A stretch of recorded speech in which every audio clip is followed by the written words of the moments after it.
রাজনীতি দলের ভরসায় যদি আপনারা থাকেন, আগামী দিনে 10 লিটার জলের সাথে হাফ লিটার দুধ মিশিয়ে সাদা জল খাইয়ে আপনাদের ছেড়ে দেবে। কারণ এদের যদি মুরদ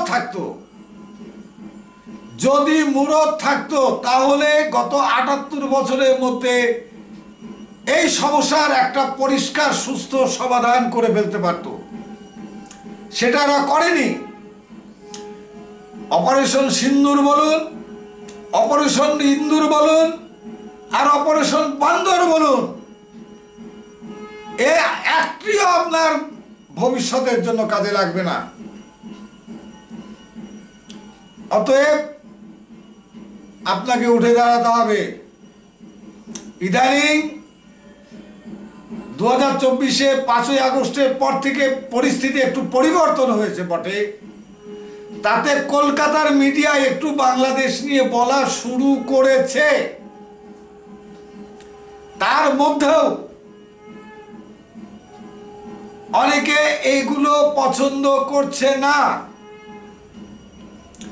বাংলাদেশ থেকে দালালরা আসছে, দালালরা এসে বহু জায়গায় কলকাতার মিডিয়া যাতে এগুলো প্রকাশ না করতে পারে, কলকাতার মিডিয়া যেন ব্যাপকভাবে হিন্দুদের উপর অত্যাচার, সেখানে তাসের দেশের পরিবর্তে লাশের দেশে পরিণত হচ্ছে, এসব যেন প্রকাশ না করে, তার জন্য অনেক ঘোরাঘুরি করছে দালালরা। অনেক দালাল, কলকাতার দালাল, যেমন দালাল ফকির একজন আছে, তার গাত্র দেওয়া হচ্ছে। উনি হঠাৎ করে উদয় হয়েছেন, মেঘের আড়াল থেকে উদয় হয়েছেন। এই দালাল ফকিরের দাড়ির মধ্যে ISI DGFI দুর্গন্ধ পাওয়া যায়, তার কথাবার্তায় বোঝা যায়। উনি হঠাৎ করে একবার হরিদাস পাল হয়ে গেছেন।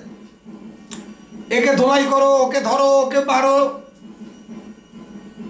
এই সমস্ত বলা বলি শুরু করেছেন।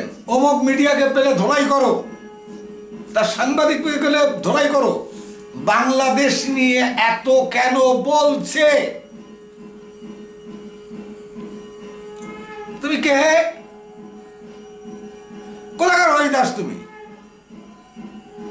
তোমার যদি খারাপ লাগে তুমি নিজে একটা মিডিয়া করে কথা বলো, অমুককে ধোলাই করো, তমুককে ধোলাই করো, ল্যাম্প পোস্টের সাথে বাঁধো। তোমাকে যদি ওইরকম ঠিক ওইরকম উল্টো দেওয়া হয়, তুমি তখন কোথায় পালাবে?